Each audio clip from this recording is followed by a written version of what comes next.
Do you want to hand out broken pieces Sure. as we go? And then now let's go back and start to draw in. Let's do iris, on the iris, the pupil line, and then that shallow double eyelid line.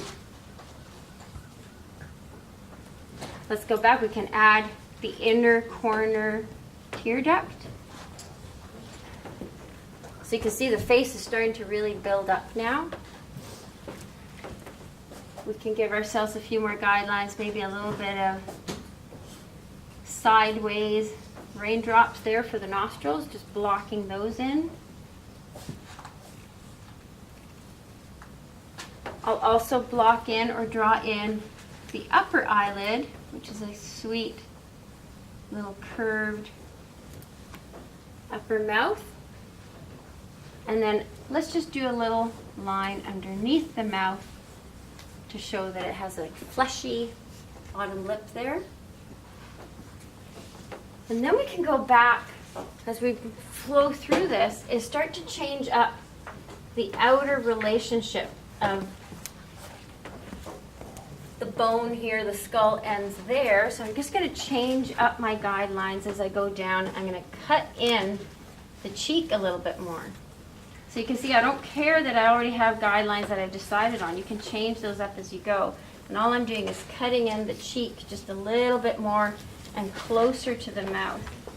So I'm just developing the drawing as I go.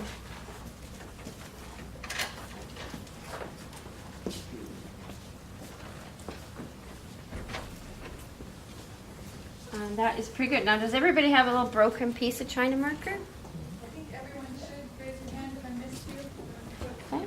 So the China marker is great if you take off the paper and it's too long and this breaks off. Keep the little broken bits. They're great. So pick up your broken piece of China marker and you're going to lay it on its side. And what we're going to do now is just block in shading really quickly, a gray tone. So I'm going to block in above the eye and the inner corner. So all I'm doing, very similar to the charcoal, is just slowly blocking in these sweeps of gray tones.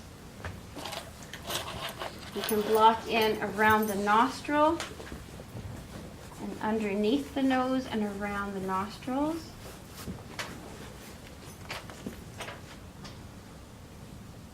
We can also block in just the upper lip with a gray tone and do a shadow underneath the lower lip.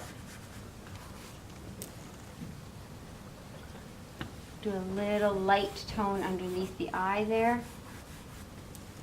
So you're just constantly blocking in, taking a look at the relationships of things. I'm going to block in the negative space around his face.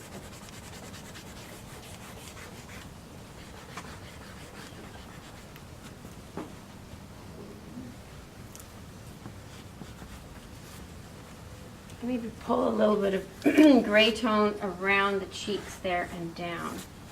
So that is pretty good. I'm going to do a little bit of a sweep around the nose tip as well, a little circle. So what we've done is just pull out these gray tones really quickly so that now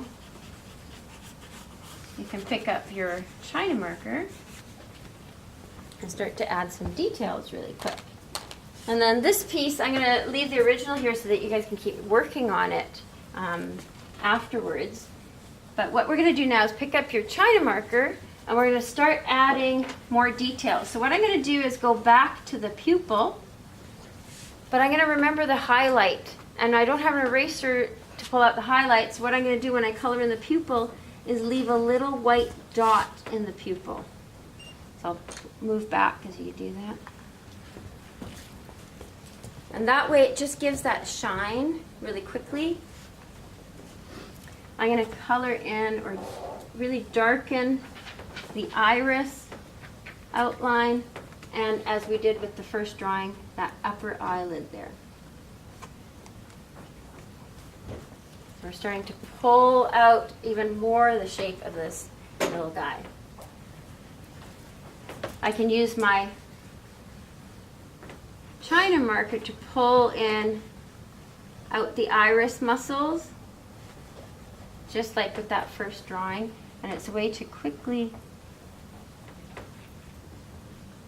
start to build that iris muscle. I'm going to darken my pupil, make it a little bit bigger.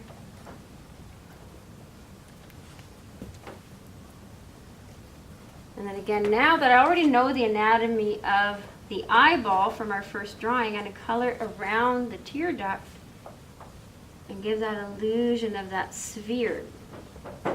The outer corner, I curve that a little bit, and we start to build up. So instead of using charcoal like we did, we're just using the same kind of technique, but building it up instead with our China marker. Keeping in mind the sphere of that eyeball.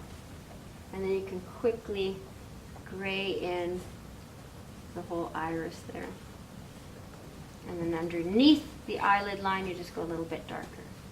So what you're doing is this constant flow. So don't worry if it's been going too fast here, because you have lots of time to build this up on your own time, but we're just doing the basic technique. So we're recreating that same sort of charcoal drawing eyeball that we just did, but just using the China marker and pulling in little areas to show that round eye underneath. And then you can do that parallel upper eyelid line.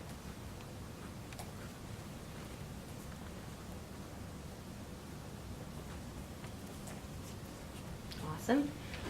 Let's go down now to the nostril. So we get a lot of information on this face before we finish up. I'm going to get in there and color in those nostrils super black. And then I'm going to change up the flesh a little bit around the nostrils, pulling in the skin just a little bit more, and you can see how the shading that we already did kind of works around that.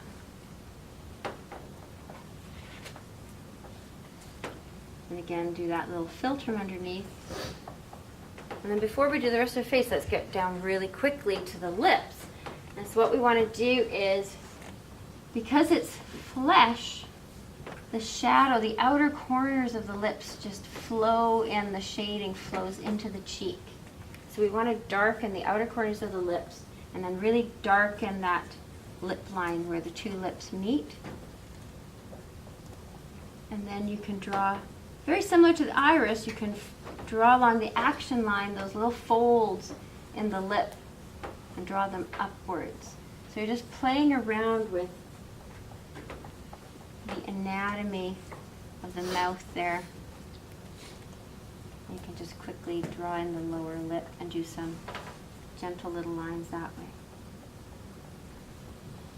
So you can see how quickly you can build something up using just quick guidelines first to just quickly block it in, change up the guidelines to block him in further, and then now you can just spend time really sculpting him out by using your China marker and really taking a look at how things are related to each other. So I'm now going to outline the face a little bit. Doing a really hard outline is a very comic book technique too, where the image gets really pulled away from the background. And then I'm just going to block in his shoulder line a little bit. You notice how we kind of left that lower eyelid to kind of develop on its own, so we get that nice light happening there. So now we've really blocked him in, and what you can do now is, this is where the sort of drawing tells you what to do. You can pick your broken piece of China marker up again and start to really get into sort of more aggressive shading. If you have room, you might want to allude to an eyebrow above the eye. You can just gently run your broken piece, and you guys just do what you feel like you want to do with it. Let the drawing tell you what to do. You can block in a little bit of shadow at the top more to really illuminate that lower eyelid. And don't worry if you go too far, because that's good because you're just trying things out. So certain areas you might want to go super dark, like the background, the shadow underneath the face there. And you can see how just using your little broken piece of China marker and your China marker, you're building up this little face. Might want to darken the iris again. So just play around with that. And that is basically the principles of building up any human face. If we were doing a mouth wide open with teeth and everything, which can be really intimidating, you would still just break it down into the little shapes. And then you just block it in. And you start to, if you squint your eyes at the original, is always a good way to sort of see where the shadows fall. And you just break things down into the simplest shapes, and it stops that intimidation factor. Another really good technique to try to do is doing it upside down. So looking at the original upside down and drawing it upside down, because it tricks your brain into just looking at form as opposed to going, I'm drawing a nose, I'm drawing a chin. Like, it's just relax and look at the shapes. So keep building that up for the last minute or so that we have.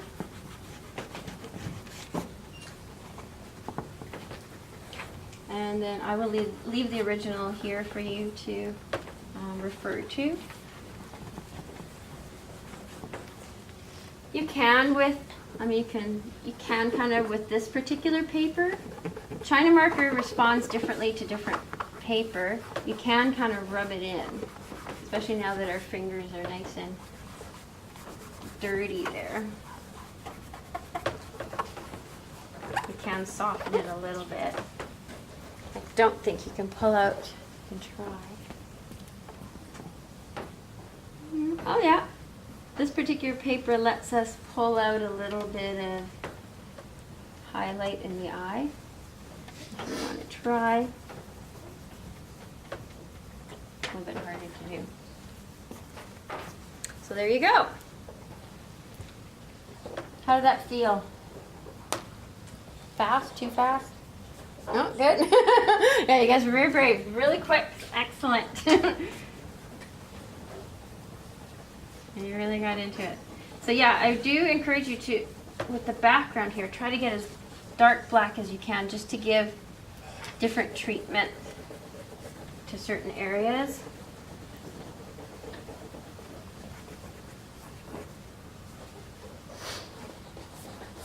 And it's kind of nice to let certain things be unfinished. I also really like when you see the mark of the artist, meaning the guidelines underneath. Many years ago at Vancouver Art Gallery, they had a Da Vinci Michelangelo exhibit.